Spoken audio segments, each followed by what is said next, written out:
Flooding could still be a risk statewide and on the streets of West Palm Beach. Spokesman for the city of West Palm says the area south of Palm Beach Lakes could be prone to flooding over the next 24 to 36 hours. Whitney Burbank live there to explain how the city is preparing for the storm. Whitney? The city is lowering canals in the area ahead of the flooding, the heavy rains, but they're also asking residents to use this. They want residents to take pictures and tweet ahead of the flooding.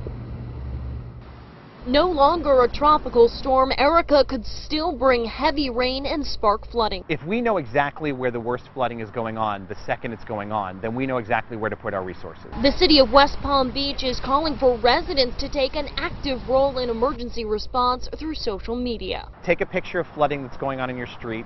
Tweet us with the hashtag WPBStorm. Pictures of damage and flooding in West Palm Beach should include the time and location along with the hashtag. This will help the city decide on the best place to dispatch its crews.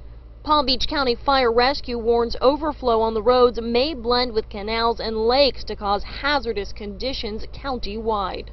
The storm has been completely unpredictable the whole time. Florida Governor Rick Scott said the storm still warrants the state of emergency issued Friday. We've got to continue to watch it, and even if it doesn't become a tropical storm or hurricane, we can get a lot of rain and we can get a lot of flooding. Urging residents around the state to remain vigilant. Again, the hashtag is WPBStorms. Now, outside of the city, the county has a special team at their Emergency Operations Center to monitor social media. No hashtag required.